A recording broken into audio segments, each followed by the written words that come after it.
Vous pensez seulement à lui faire perdre son honneur et vous aimez mentir.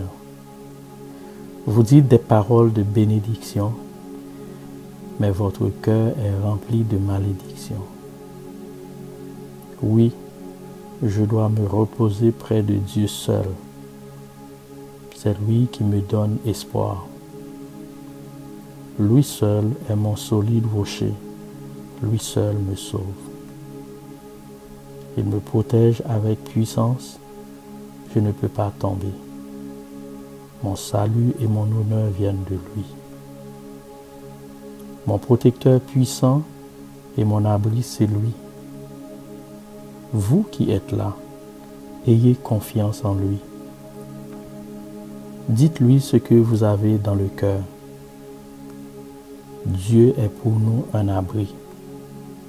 Oui, les humains ne sont qu'un souffle. Les habitants de la terre savent seulement mentir. S'ils montaient tous ensemble sur une balance, ils ne pèseraient pas lourd. Ne comptez pas sur les moyens violents et n'attendez rien des biens volés. Si votre richesse augmente, que votre cœur ne s'y attache pas. Voici ce que Dieu a dit souvent et je l'ai entendu.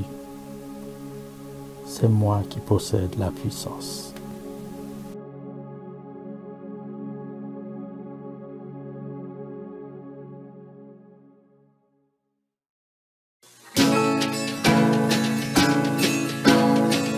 Dans les cieux devant toi, splendeur et majesté,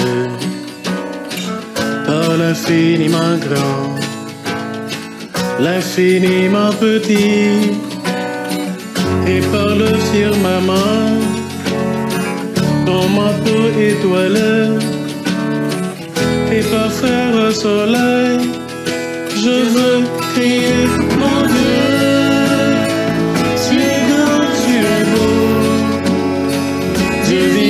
Dieu très haut, tu es le Dieu d'amour. Mon Dieu, tu es grand, tu es beau. Dieu vivant, Dieu très haut, Dieu présent en toute création. Dans tous les océans et par toutes les mers, dans tous les continents, et par l'eau des rivières, par le feu qui te dit, comme un buisson ardent, et par l'aile du vent, je veux crier, mon Dieu, tu es grand, tu es beau,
No one, no man, no woman, no child should have to live in a world of fear, insecurity, and terror. Hopelessness is said to be more destructive than any weapon on earth. Far too many of our fellow men are living in despair. This, my friend, should not be. You see, we know how to bring hope to every single person on earth. When you acknowledge each person's inherent dignity, respect their humanity, and bring kindness, you bring them hope. And we know that when people have hope, they have a future. When you bring hope into a community, it transforms them. It changes everything. To bring a person or a family or a whole region from a place of desperation to a place of hope, you have truly made a difference. When you bring hope to somebody, you don't just change their day. You have revolutionized their world and their worldview. You restore faith in humanity and revive the belief that there are still good people in this world. We believe in a world where every single person has hope for their life and sees a brighter future. We are committed to fighting for everyone to have this hope in their life.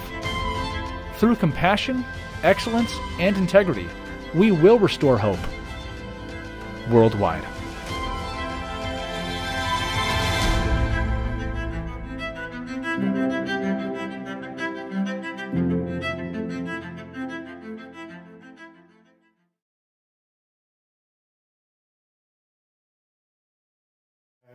Bon matin, je me présente, je suis Alexandre Masson, je suis accompagné de ma femme Tania Wallace. Ensemble, ça fait environ 10 ans qu'on dirige le ministère des adolescents. Puis ce matin, on est là pour annoncer une excellente nouvelle pour l'Église de Montréal. L'embauche de 2 jeunes qui vont travailler dans le ministère des ados à temps partiel. Les 2 jeunes qui ont été embauchés, c'est Nina Dumornay puis Anthony Ramon-Auguste. On voit déjà le fruit de leur implication dans le ministère, mais je vais laisser Tania vous expliquer pourquoi on a choisi Nina et Anthony. Okay, hi guys. So for starters, Anthony is a student at SageUp right now studying in civil engineering, and he's almost finished. Nina is studying at university and doing a major in psychology and a minor in creative writing. And Nina and Anthony are dear to us. They were baptized in the teens ministry. And as disciples, they have really shown a great heart for God and a great love for others, especially teens. And Nina and Anthony were already helping Alex and I in the teen ministry. So we thought it would be great for them to also work part-time for the church with the teen ministry to assist us there. Paul said to Timothy in 2 Timothy 2:2, "And the things you have heard me say in the presence of many witnesses, entrust to reliable men who will also be qualified to teach others." And so I guess the most important quality is that Nina and Anthony are humble, are teachable, and are reliable. So you'll get a chance for them to introduce themselves to you. Yeah. Donc, sans plus tarder, on va laisser Nina et Anthony se présenter à vous puis vous présenter leur motivation à accepter de travailler dans le ministère des adolescents. Merci beaucoup. Puis je vous souhaite un excellent dimanche. Bonjour, moi je m'appelle Nina et je commence comme stagiaire dans le ministère des ados. J'ai hâte de commencer avec eux parce que je trouve que c'est une groupe de personnes spéciales. Pour ceux que je connais déjà, je les aime bien, je les trouve cool. Mais aussi, moi, quand j'étais dans le ministère des ados, je rappelle qu'il y avait beaucoup de personnes, des team leaders, des filles des campus et aussi des professionnels qui ont passé beaucoup de temps avec moi, qui ont été vraiment généreux envers moi avec leur temps.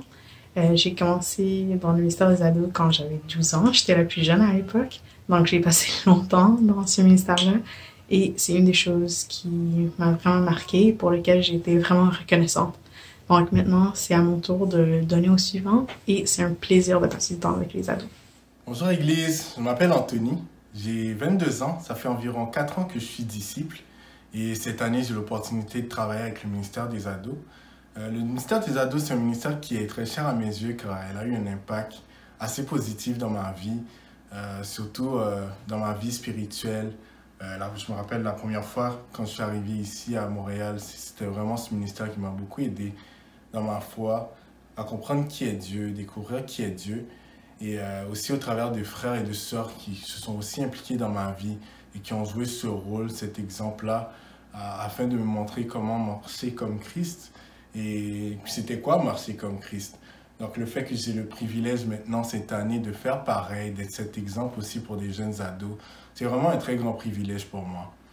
Et ça fait environ 4 mois à peu près que je commence à m'impliquer dans les ados et je suis vraiment impressionné. Je suis impressionné par leur cœur, leur volonté, leur participation vraiment dans nos activités, que ce soit dans nos quiet time, que ce soit dans nos temps de prière, dans les études bibliques. Je suis vraiment impressionné par leur cœur. Et je pense que ce que Dieu est en train de m'apprendre à travers ça, c'est que le ministère des ados, c'est un ministère extrêmement important et qu'ils ont un rôle à jouer aussi pour l'avancement du royaume de Dieu. Pourquoi? Parce que c'est le futur de l'Église, c'est les futurs dirigeants, les futurs missionnaires. Et j'ai juste hâte de voir, tu sais, comment Dieu va les utiliser pour avoir cet impact positif-là, non seulement dans leur entourage, mais aussi dans le futur. Et le fait de participer à ça, de participer à leur cheminement, pour moi, c'est vraiment un grand privilège que Dieu me fait. Et j'ai juste hâte de voir comment Dieu va les utiliser.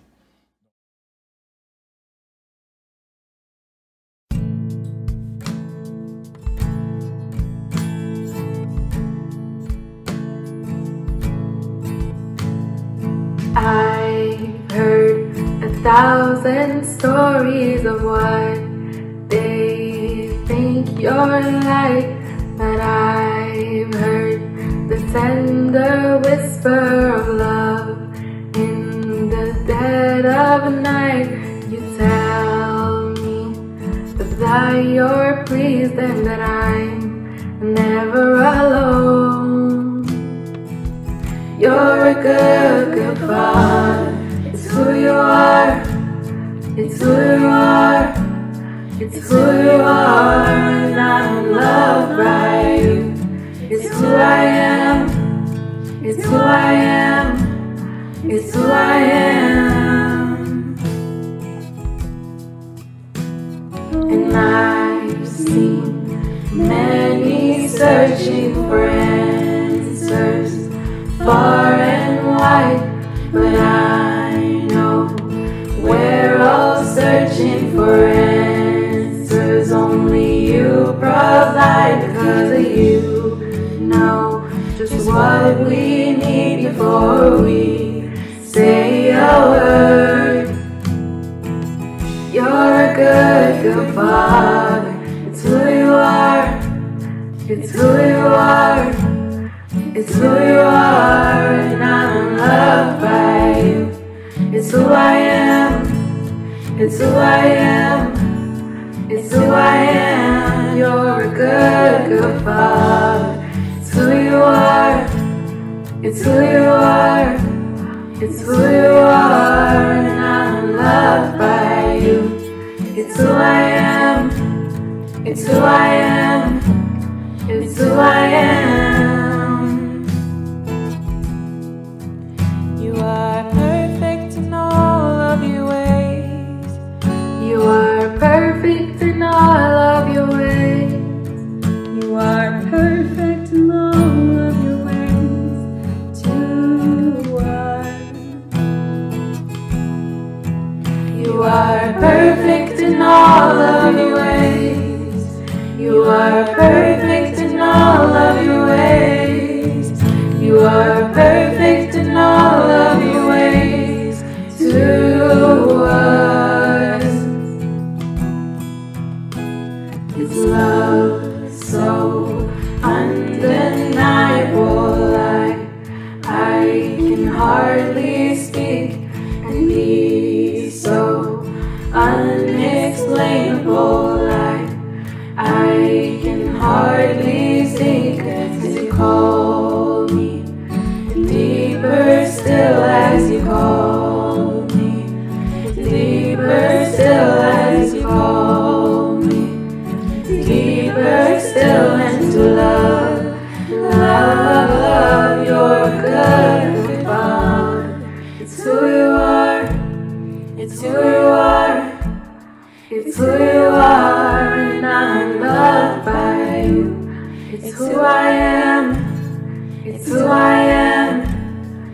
who I am.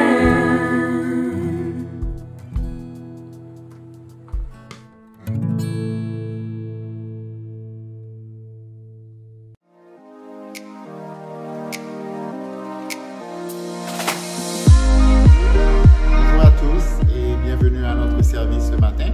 J'espère que vous reconnaissez la toile de fond en arrière de moi. Oui, évidemment, je suis à Meilleur et je me sentais un peu nostalgique. Je m'ennuyais de notre local.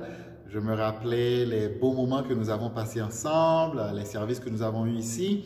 Et je me suis dit que bon, j'allais venir enregistrer le message à Meilleur. J'espère que vous partagez en quelque sorte ma nostalgie et que vous priez que bientôt nous serons en mesure de nous réunir encore une fois à Meilleur en présentiel. Donc, bienvenue à tous. Je suis heureux de vous accueillir. Ce matin, nous allons parler de, encore une fois, le thème que nous étudions depuis le début de l'année dans la Bible, les textes hébreux, les textes chrétiens, qui est celui d'être animé de l'esprit, être animé de l'esprit. Le titre de mon message ce matin, c'est tout simplement le test. J'ai lu récemment quelque chose qui m'a beaucoup fasciné. Il s'agit d'un auteur qui s'appelle Christopher Booker, qui avance, un auteur américain, qui avance la thèse que toutes les histoires qui ont été racontées, écrites, transmises, tous les récits depuis le début de l'histoire de l'humanité suivent l'une de ces 7 trames suivantes. Premièrement, c'est la victoire contre le monstre. Pensez à Blanche-Neige. Deuxièmement, c'est le passage de la pauvreté à la richesse. Pensez à Cendrillon. Troisièmement, c'est le voyage et le retour. Pensez à Jules Verne qui a écrit Le Tour du monde en 80 jours, que j'ai relu récemment et que j'ai trouvé très fascinant. Quatrièmement, c'est la quête. Pensez au Seigneur des Anneaux de Tolkien. Cinquièmement, c'est la trame de la comédie. Pensez à Molière, comme le bourgeois gentilhomme. Sixièmement, c'est la tragédie. Pensez à Hamlet de Shakespeare. Et septièmement et finalement, c'est la trame de la renaissance ou de la transformation. Et pensez à l'enfant prodigue que l'on trouve dans Luc chapitre 15. Donc, j'ai trouvé ça fascinant et j'ai fait le test avec différents livres que j'ai lus, différentes histoires. Donc, je vous propose de faire le test également de votre côté avec vos films préférés et vos histoires favoris. Donc, j'ai réalisé que ce modèle s'applique également à diverses époques de ma vie. Par exemple, à certaines époques, je combattais contre le monstre de l'égocentrisme en moi ou le monstre de la tentation. À une certaine époque, j'ai quitté Haïti, l'un des pays le plus pauvres de notre monde, pour aller vivre aux États-Unis et habiter New York, qui est l'une des villes les plus riches du monde. Donc, j'ai réalisé que cette thèse s'appliquait à différents aspects, différentes périodes de ma vie. Et je me dis que si cette thèse est vraie, peut-être que la pandémie que nous traversons est également selon une de ces trames-là. Pour certains, cette pandémie est un monstre qu'il faut vaincre. Pour d'autres, c'est peut-être une façon de s'enrichir. Je pense aux sociétés technologiques, surtout. D'après ce que j'ai entendu dans les nouvelles, l'année dernière, ils ont fait d'énormes profits à cause de la pandémie. Peut-être que la pandémie est une quête pour trouver des vaccins encore plus efficaces. Peut-être que pour certains, c'est une comédie ou pour d'autres, une tragédie. Mais moi, je me dis, pourquoi pas une opportunité de transformer notre monde et nous-mêmes. Donc, une renaissance, la 7e trame. Et pour vivre une renaissance, il faut souvent passer par un test. Et c'est sur ce sujet-là que je veux revenir dans quelques minutes. Donc, comme j'ai dit au début, nous étudions le thème d'être animé par l'Esprit. Jésus a dit à ses disciples, dans Jean chapitre 14, verset 17. Jean 14, verset 17, Jésus a dit, « L'Esprit de vérité que le monde ne peut recevoir parce qu'il ne le voit point et ne le connaît point, mais vous, vous le connaissez, car il demeure avec vous et il sera en vous. Jésus a prononcé ces paroles tout juste avant son départ, avant de quitter les disciples. Et en leur annonçant sa mort et son départ prochain, ils étaient tous attristés. Et pour les réconforter, Jésus leur confirmait, il les assurait qu'il n'allait pas les laisser seuls ni orphelins, mais qu'il allait leur donner l'Esprit Saint. En fait, Jésus dit que c'est pour votre avantage, c'est à votre avantage que je porte, parce que l'Esprit Saint va venir vous habiter. Donc, le thème l'idée d'être habité par l'Esprit de Jésus, par l'Esprit Saint, est un thème fondamental à la foi chrétienne. Plus loin, il y a Paul, l'apôtre Paul, qui écrit en s'adressant à des chrétiens à Rome. Il dit dans Romains 8, verset 9, « Pour vous, en parlant aux chrétiens, vous ne vivez pas selon la chair, mais selon l'Esprit, si du moins l'Esprit de Dieu habite en vous. » Et il ajoute, « Si quelqu'un n'a pas l'Esprit de Christ, il ne lui appartient pas. » Wow! C'est catégorique. Paul dit que si quelqu'un n'est pas habité par l'Esprit de Jésus-Christ, il n'appartient pas à Jésus-Christ. Ça veut dire qu'il ne peut même pas se dire chrétien. Oui, il peut prier, il peut lire sa Bible, il peut aller à l'église, mais Paul dit que si tu n'es pas habité par l'Esprit de Dieu, tu n'es pas chrétien. Donc, on voit encore une fois comment ce concept, ce thème d'être habité par l'Esprit de Dieu est quelque chose de fondamental à la foi chrétienne. Voilà ce qu'on voit en lisant les écrits du Nouveau Testament. La première communauté chrétienne proclame que Jésus est le Fils de Dieu, qu'il est venu sur terre, qu'il a été crucifié pour les péchés du monde et qu'il est ressuscité 3 jours après. C'est le message qu'ils répandent partout, les premiers chrétiens. Et ils disent que tous ceux et celles qui acceptent ce message, qui croient et mettent leur foi en Jésus, qui se repentent, c'est-à-dire qui prennent la décision de donner une autre direction à leur vie et qui se font baptiser au nom de Jésus, reçoivent du coup le pardon de tous leurs péchés et le don du Saint-Esprit. Les premiers chrétiens, voici leur compréhension. Ils savaient que être un chrétien, c'est suivre l'exemple de Jésus. Mais ils comprenaient que personne ne peut y arriver seul et qu'il n'y a qu'une seule façon de suivre l'exemple de Jésus, et c'est d'être habité par le Saint-Esprit. En fait, on peut même aller plus loin. Les premiers chrétiens croyaient que Jésus était venu pour redéfinir ce que ça veut dire d'être humain. On retrouve ce langage dans le Nouveau Testament, que Adam était le premier homme et que Jésus est ce qu'il appelle le dernier homme. Donc, en quelque sorte, il y a 2 types d'humanité. Il y a l'humanité d'Adam et il y a l'humanité de Jésus. Jésus est venu redéfinir ce que ça veut dire être humain. L'humanité d'Adam, c'est celle qui se détourne de Dieu, qui suit sa propre voie, ce qui entraîne évidemment la désobéissance et qui amène le monde dans un chaos. Alors que l'humanité de Jésus est toute différente. C'est une humanité qui se définit par une relation harmonieuse avec Dieu, avec soi-même et avec les autres. Donc, en fait, tout le monde fait face à ces 2 choix.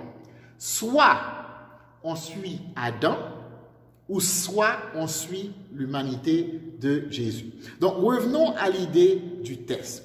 Et le texte sur lequel on va se concentrer ce matin se trouve dans l'évangile de Matthieu. Matthieu, au chapitre 4, commençons par le verset 1er. C'est un texte très intéressant, une histoire de la vie de Jésus frappante, riche en leçons pour nous qui vivons aujourd'hui 2000 ans plus tard. Donc, Matthieu 4, au verset 1er, Matthieu nous dit « Alors Jésus fut emmené par l'Esprit dans le désert pour être tenté par le diable. Après avoir jeûné 40 jours et 40 nuits, il eut faim. » Et ici, on ne parle pas d'un jeûne de Netflix, privé de Netflix et de café, comme moi je l'ai fait en janvier. On parle de 40 jours et 40 nuits sans manger. Je continue. Le tentateur, verset 3, s'étant approché, lui dit « Si tu es le Fils de Dieu, ordonne que ces pierres deviennent des pains. » Jésus répondit, il est écrit, l'homme ne vivra pas de pain seulement, mais de toute parole qui sort de la bouche de Dieu. Verset 5. Le diable le transporta dans la ville sainte, le plaça sur le haut du temple, et lui dit, si tu es le Fils de Dieu, jette-toi en bas, car il est écrit, il donnera des ordres à ses anges à ton sujet, et ils te porteront sur les mains, de peur que ton pied ne heurte contre une pierre. Jésus lui dit, il est aussi écrit, tu ne tenteras point le Seigneur ton Dieu. Le diable le transporta encore sur une montagne très élevée, lui montra tous les royaumes du monde et leur gloire, et lui dit, je te donnerai toutes ces choses si tu te prosternes et m'adores. Jésus lui dit, retire-toi de moi, Satan, car il est écrit, tu adoreras le Seigneur, ton Dieu, et tu le serviras lui seul. Alors le diable le laissa, et voici des anges vinrent auprès de Jésus et le servaient. Est-ce que c'est la première fois que vous entendez ce passage? Non, absolument, on est très familier avec cette histoire. Puis moi, ça fait une trentaine d'années que je lis la Bible et je trouve la Bible fascinante. À chaque fois que je lis la Bible, à chaque fois que j'étudie la Bible, à chaque fois que j'entre en profondeur, j'apprends de nouvelles choses. Ici, on voit Jésus passer un test. On voit qu'il passe 40 jours à jeûner dans le désert. Est-ce que vous avez remarqué comment Matthieu introduit cette histoire? Matthieu nous dit que l'Esprit de Dieu, parce que cette histoire, si on retourne un chapitre avant, Matthieu chapitre 3, Jésus se fait baptiser dans le Jourdain par Jean-Baptiste, et l'Esprit de Dieu, il est revêtu de l'Esprit de Dieu qui descend sur lui sous forme d'une colombe. Et Matthieu nous dit, il fait le lien, que c'est l'Esprit de Dieu, après son baptême, qui dirige Jésus vers le désert. C'est l'Esprit qui l'emmène vers le désert. Si vous me posez la question, je vous dirais qu'il n'y a rien de bon dans le désert. Moi, je n'ai jamais visité un désert et je n'en ai aucunement envie, mais j'ai un très bon ami à moi qui a visité le Sahara.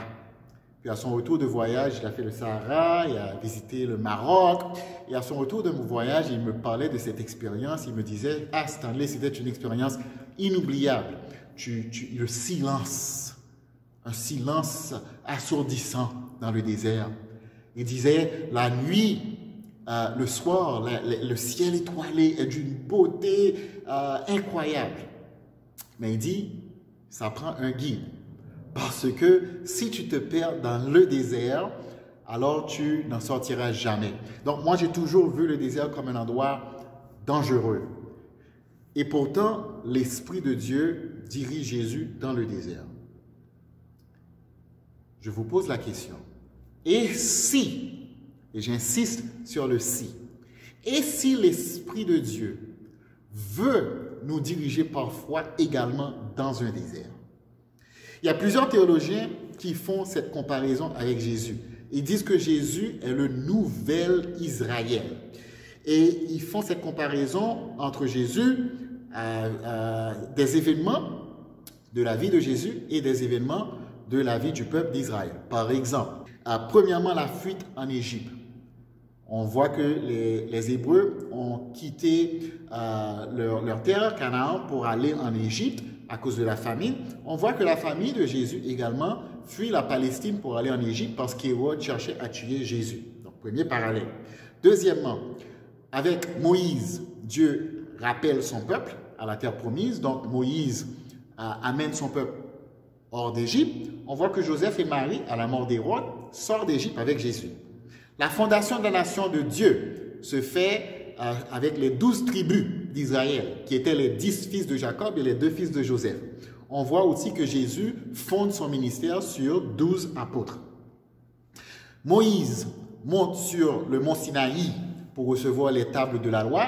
Il en descend complètement transfiguré, avec un visage qui reflétait la gloire de Dieu. On voit que Jésus aussi monte sur le mont Tabor et en redescendant est également transfiguré. Les Hébreux passent au travers des eaux de la mer Rouge qui symbolisent un baptême. Jésus aussi se fait baptiser dans les eaux du Jourdain. On On voit plus tard, en fait, que les Hébreux aussi passent par le Jourdain. Les Hébreux passent 40 ans dans le désert. On vient de voir que Jésus passe 40 jours dans le désert. Les Hébreux sont également tentés, bien que le nom du diable n'est pas mentionné, mais c'est le diable qui est la source de tentation. On voit qu'ils étaient infidèles alors que Jésus, lui, passe le test et reste fidèle. Quelles sont les leçons à apprendre? Il y a 3 points de similitude que j'aimerais faire ressortir en comparant les Hébreux avec Jésus. Premièrement, les Hébreux avaient faim et soif dans le désert et ils se plaignirent à Dieu. Malgré tout ce qu'ils avaient vu en Égypte, tous les miracles de Dieu, toute la gloire révélée de Dieu, tous les bienfaits de Dieu. La Bible nous dit qu'en quittant l'Égypte, ils ont fait fortune parce que Dieu disposa les Égyptiens à tout leur donner. Et en arrivant dans le désert, au moment où ils éprouvaient la faim, la soif, des obstacles, des difficultés, au lieu de faire confiance à Dieu, au lieu de s'accrocher à sa parole et à ses promesses, ils commencèrent à se plaindre. Ils commencèrent à se plaindre. On peut dire qu'ils priorisaient leur confort plus que leur relation avec Dieu. Ils aimaient les bénédictions de Dieu plus que Dieu. Deuxièmement, face au défi, ils cherchèrent à forcer la main de Dieu. Ils mirent Dieu à l'épreuve. Face à des situations, ce n'étaient pas des requêtes qu'ils présentaient à Dieu, mais c'était des ultimatums qu'ils donnaient à Dieu. Ils cherchaient à forcer la main de Dieu. On peut voir tout ça dans Exode 16, Exode 17. Troisièmement, lorsque Dieu ne correspondait pas à leurs attentes, puisqu'ils avaient des attentes, on a tous des attentes, Dieu, quand il ne correspondait pas à leurs attentes, quand Dieu ne satisfaisait pas leurs besoins ou leurs désirs, ils se tournèrent vers d'autres dieux. Rappelez-vous du veau d'or que l'on voit, on voit cette histoire déplorable dans Exode chapitre 32. Par contraste, regardez l'exemple de Jésus. Jésus, 40 jours sans manger, sans boire, faim, vulnérable, faible. Voilà ce qui décrit son état. Cependant, le diable le tente d'utiliser son pouvoir de changer les pierres en pain. Jésus avait ce pouvoir, on le sait. Il a marché sur l'eau, il a fait la multiplication des pains en 2 fois. Donc, il avait le pouvoir d'utiliser son autorité sur la nature, les lois de la nature, pour satisfaire ses besoins propres. Mais Jésus répondit à Satan, « L'homme ne vivra pas de pain seulement, mais de toute parole qui sort de la bouche de Dieu. » Jésus s'accrocha à Dieu. Jésus priorisa sa relation avec Dieu au lieu de son confort matériel. Okay? Deuxièmement, Satan dit à Jésus, « Mets Dieu au test. Si vraiment tu es fils de Dieu, jette-toi et Dieu enverra ses anges pour te protéger. » Et Jésus refuse de mettre Dieu au test. Il ne donne pas d'ultimatum à Dieu. Troisième exemple de Jésus, Satan le mène sur une haute montagne ou le haut du temple et lui fait voir en un instant toute la gloire des royaumes et lui dit, je te donnerai tous ces royaumes, tout ce luxe, toutes ces richesses, tous les biens matériels de ce monde, toute la réputation, le pouvoir, si tu m'adores. Et Jésus lui dit, il est écrit, tu adoreras le Seigneur ton Dieu. Jésus ne se prosterne pas face à Satan ou à une autre idole parce qu'il prêta un serment d'allégeance à Dieu, au Dieu très haut, son Dieu unique. Donc, voyez cette différence. Même circonstance, situation très semblable, mais 2 réponses différentes. Il y a la réponse des Hébreux, il y a la réponse de Jésus. Dans le désert, même circonstance, il y a la réponse des Hébreux qui caractérise l'humanité d'Adam, il y a la réponse de Jésus qui caractérise l'humanité de Jésus. Et pour nous, comment ça s'applique à nous? OK? Donc, voilà. cette crise amenée par la pandémie, pour moi, est un test. OK? On ne va pas débattre, est-ce que c'est Dieu qui l'a amené ou est-ce que Dieu s'en sert? Je ne pense pas que c'est ça le point le plus important. Le plus important, c'est de réaliser qu'on passe tous par un test. On est tous affectés d'une façon ou d'une autre. Le monde entier est affecté par la pandémie. Je m'imagine que cette pandémie est également un désert spirituel que nous traversons. Et comme les Hébreux avant nous, et comme Jésus avant nous, nous avons à faire face à un dilemme et à répondre à ces questions. Premièrement, dans les moments difficiles, quand nos besoins et nos désirs ne sont pas comblés, est-ce qu'on continue à prioriser sa relation avec Dieu ou commence-t-on à prioriser sa vie matérielle? Est-ce qu'on va mettre l'emphase sur sa relation avec Dieu ou est-ce qu'on va mettre l'emphase sur sa vie matérielle? Quelqu'un peut dire, mais Stanley, là, tu parles d'une fausse dichotomie, est-ce qu'on ne peut pas avoir les deux? Non, je ne dis pas qu'il faut négliger son bien-être, mais si le choix se présente à nous, s'il faut faire des compromis, s'il faut faire un sacrifice, s'il faut prioriser, est-ce qu'on va prioriser sa relation avec Dieu ou est-ce qu'on va prioriser son confort matériel? Une autre façon de se poser la question, c'est veux-tu Dieu même sans ses bénédictions? Veux-tu Dieu, une relation avec lui, même sans ses bénédictions? Ou priorises-tu ses bénédictions au lieu de Dieu? Deuxième question, dans les moments difficiles, est-ce qu'on donne des ultimatums à Dieu? Est-ce qu'on donne des ultimatums à Dieu? Est-ce qu'on se met en tête que c'est lui qui nous sert? Est-ce que ça ne devrait pas être plutôt nous qui le servons? Okay? Donnes-tu des ultimatums à Dieu? Puis troisièmement, dans les moments difficiles, est-ce qu'on se tourne vers des idoles? Est-ce qu'on se tourne vers quelqu'un d'autre ou vers autre chose au lieu de se tourner vers Dieu? Quand Dieu ne correspond pas à nos attentes, vers qui te tournes-tu? Vers qui nous tournons-nous? Donc, quel exemple allons-nous suivre? Allons-nous suivre l'exemple des Hébreux dans le désert, cette pandémie qui représente un désert, ou allons-nous suivre l'exemple de Jésus? J'ai trois applications pratiques pour vous, ok? Pour suivre l'exemple de Jésus. Premièrement, accrochons-nous aux promesses de Dieu. Accrochons-nous aux promesses de Dieu.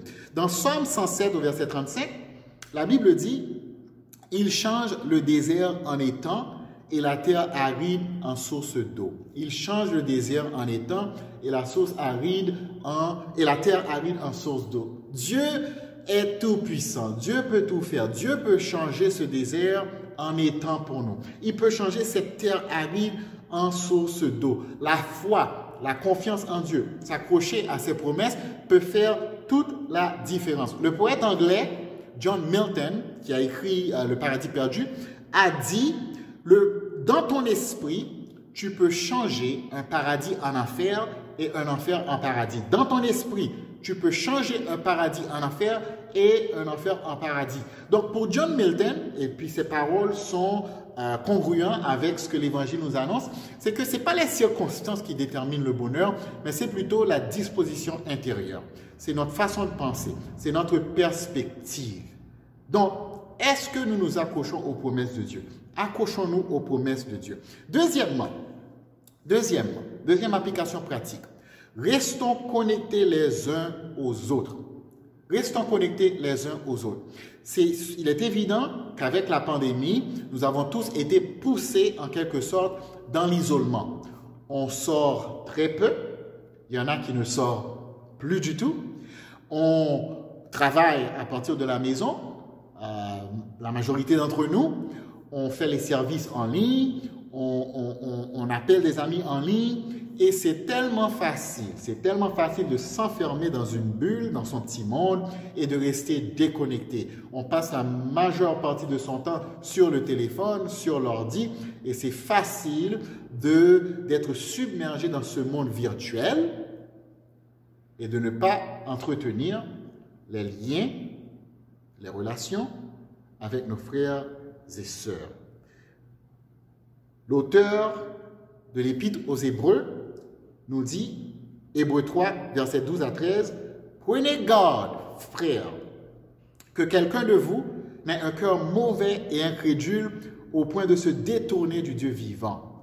Mais exhortez-vous les uns les autres chaque jour, aussi longtemps qu'on peut dire aujourd'hui, qu'aucun de vous ne s'endurcisse par la séduction du péché. Il y a plusieurs qui sont endurcis par la séduction du péché, justement parce qu'ils sont isolés, parce qu'ils sont seuls face à ce désert qu'ils traversent. Vous savez, j'aimerais illustrer avec un exemple que j'ai trouvé très percutant récemment, et il s'agit de la Rome antique. Rome, l'Empire romain, à son apogée, avait une armée invincible. Invincible.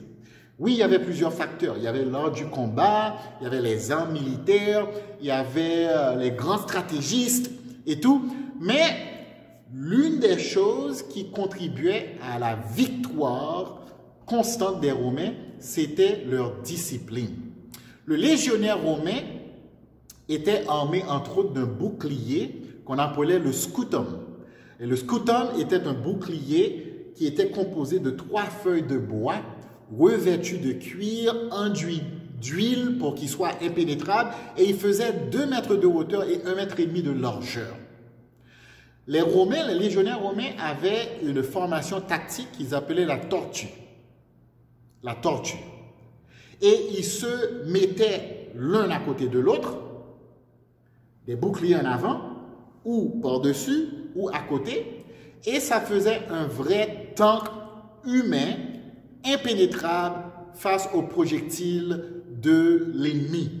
Donc ça assurait la victoire des Romains.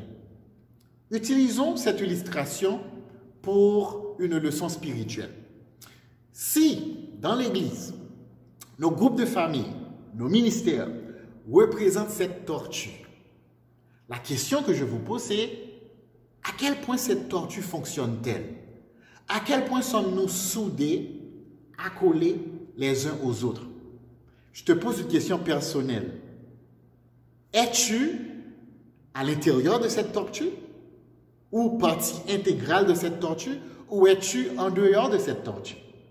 Mais si tu es en dehors de cette tortue, tu ne participes pas aux rencontres, tu n'appelles personne, tu es isolé, eh bien tu es un légionnaire romain seul face à l'ennemi barbare et tu vas te faire bouffer.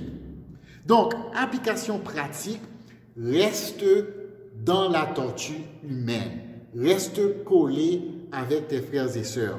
J'ai parlé à un frère récemment qui me disait comment ça lui faisait du bien de parler avec d'autres frères et d'autres sœurs dans l'Église. Je te donne ce défi. Appelle quelqu'un dans ton groupe de famille à chaque semaine.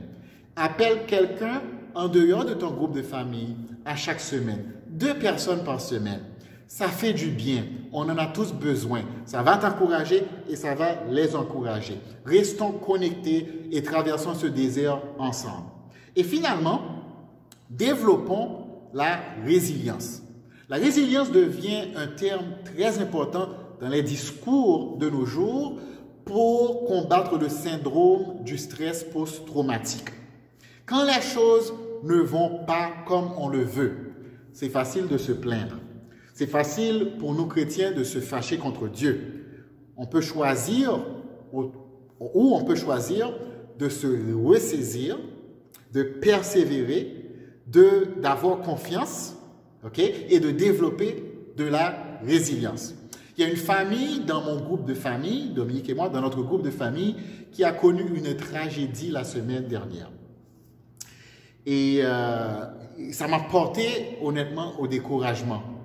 Je demandais à Dieu pourquoi il n'avait pas écouté nos prières à l'égard de cette famille. Et je dois vous dire que j'ai été défié et inspiré par leur exemple, en particulier par la sœur. Dans sa peine, dans son affliction, la sœur nous a écrit les paroles suivantes. Elle a dit, « Je suis sortie nue du sein de ma mère, et nue je retournerai dans le sein de la terre.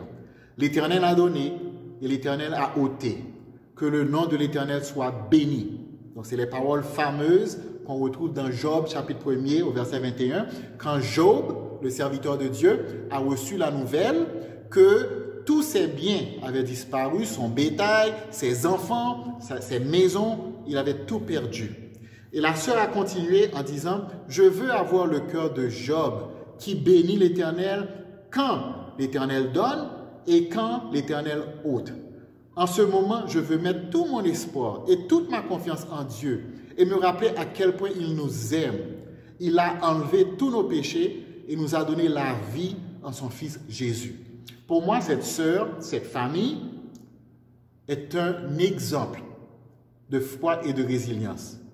Face à cette crise, face à cette situation tragique, ils auraient pu s'effondrer, mais ils se sont ressaisis, ils ont décidé qu'on va aimer Dieu, pas seulement quand il nous bénit, mais quand la vie est difficile. Donc, développant de la résilience, les amis, nous allons, dans quelques minutes, nous séparer et prendre la communion avec nos groupes de famille.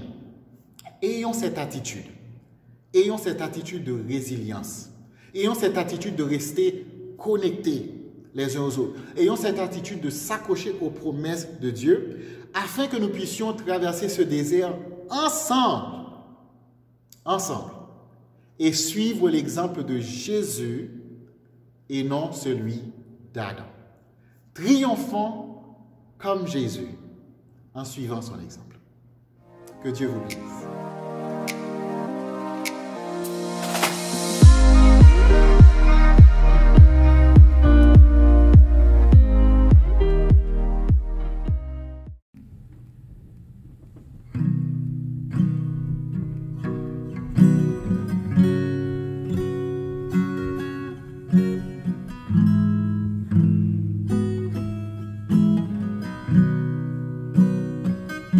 Oh Dieu, donnez-moi un cœur, une voix pour être à toi sanctifié,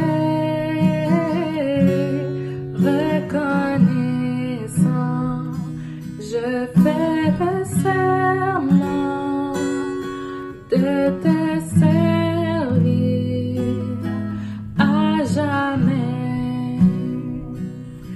Dieu, c'est toi qui donnes le sauveur, preuve d'amour pour tous les hommes. Et c'est toi qui connais mes faiblesses, toujours prête à me consoler. Guide-moi, Dieu, vers ta vérité. Purifie-moi de mes péchés.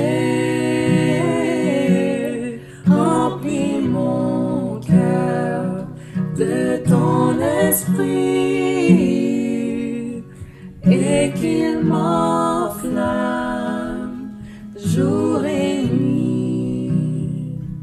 Oh Lord, prepare me to be a sanctuary, pure and holy, tried and true.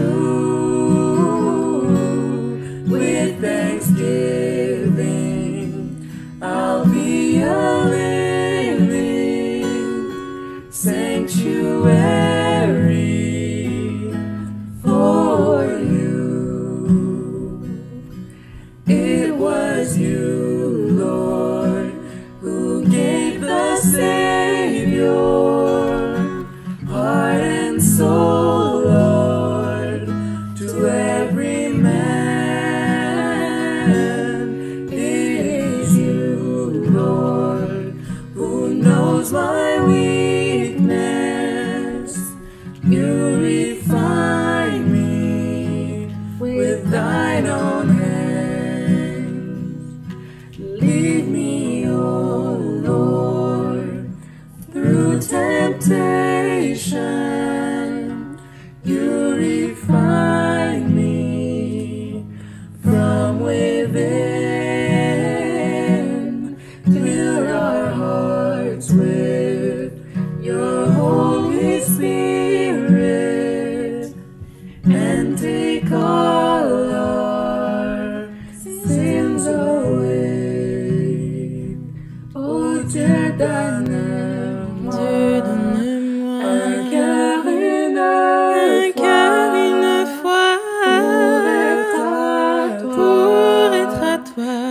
sanctifié, reconnaissant, je fais le serment de te servir à jamais.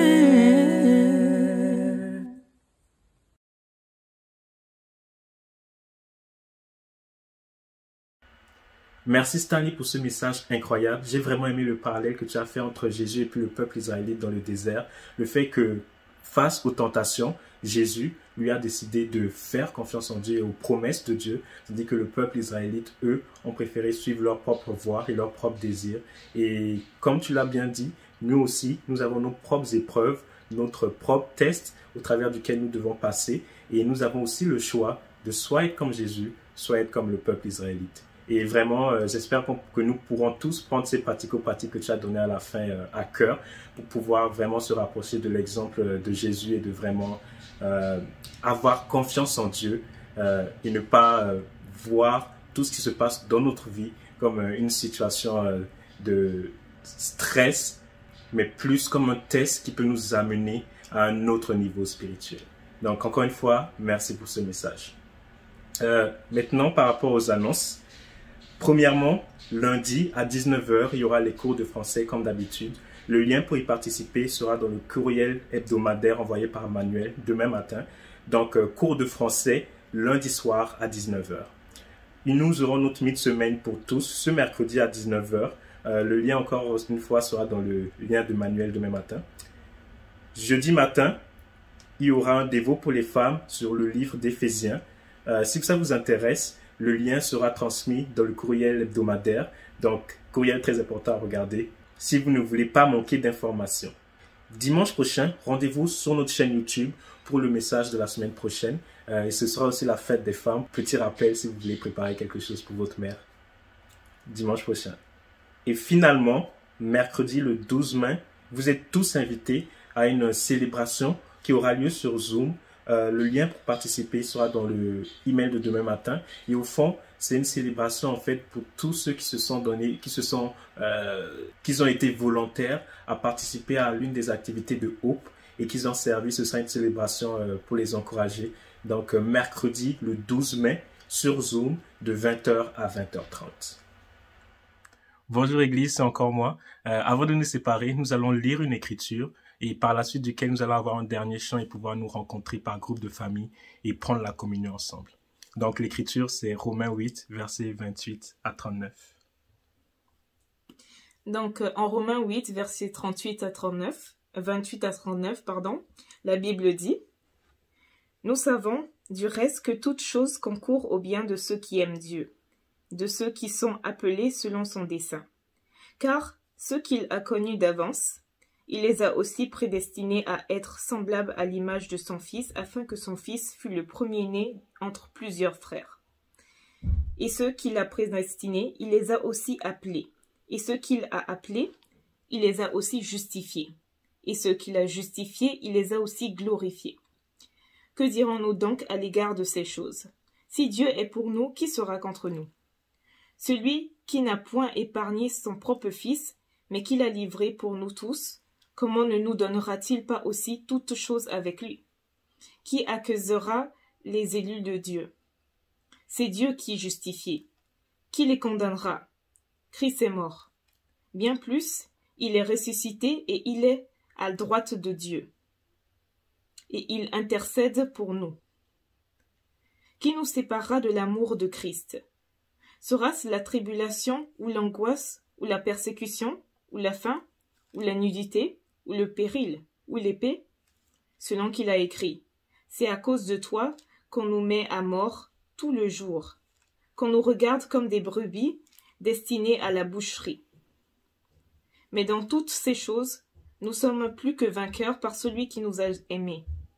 Car j'ai l'assurance que ni la mort, ni la vie, ni les anges, ni les dominations, ni les choses présentes, ni les choses à venir, ni les puissances, ni la hauteur, ni la profondeur, ni aucune autre créature ne pourra nous séparer de l'amour de Dieu manifesté en Jésus-Christ notre Seigneur. Amen. En prenant le pain et le vin, j'aimerais que nous prenions le temps de penser à cet amour de Dieu, cet amour qui est si puissant qu'il n'y a rien qui peut nous séparer de lui. Du fait que Jésus, en ce moment, est en train d'intercéder pour nous et de parler en notre honneur, en nos faveurs à Dieu, et qu'il a décidé de mourir pour sa création, pour que nous ayons le salut. Donc, baissons nos têtes et en priant pour la communion.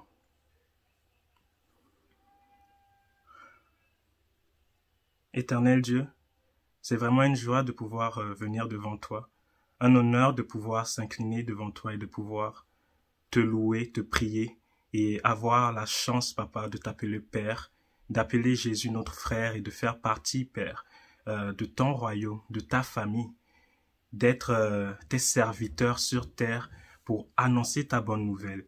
Et Papa, en prenant le pain et le vin, je te demande que nous puissions nous rappeler le fait que tu as été cloué sur la croix, que ton corps a été meurtri pour que nous puissions être le temple de ton Esprit Saint, que notre corps soit élevé à un statut nouveau et que, Père, ton sang qui a coulé nous permet aujourd'hui d'être propres, d'être complètement lavés et d'être blancs à tes yeux, Père. On t'aime beaucoup et jamais nous pourrons repayer ce sacrifice. Et je te demande que nous puissions vivre en se rappelant tout ceci chaque jour de nos vies. Papa, on t'aime beaucoup et j'ai prié cela au nom de ton Fils Jésus. Amen.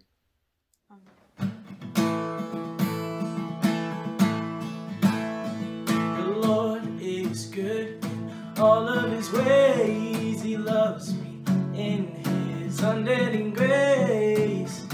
He is my Savior every single day. He lovingly does whatever is best. In him I have strength, life-giving rest. The Lord gives us relentless faith. The Lord is my anchor in the storm. He knows where I've been, where I'm from. He has won, it is done. The Lord is my anchor in the storm. He knows where I've been, where I'm from. Amazing victory in his Son. Adopted and safe, free to be me, the way my God and Father would see. Grateful for Jesus who is risen. He smiles at me when I make the choice to praise him with my humbling voice. For I am his child, I am forgiven. The Lord is my anchor in the storm. He knows where I've been, where I'm from. He has won, it is done. The Lord is my anchor in the storm. He knows where I've been, where I'm from. Amazing victory in his Son.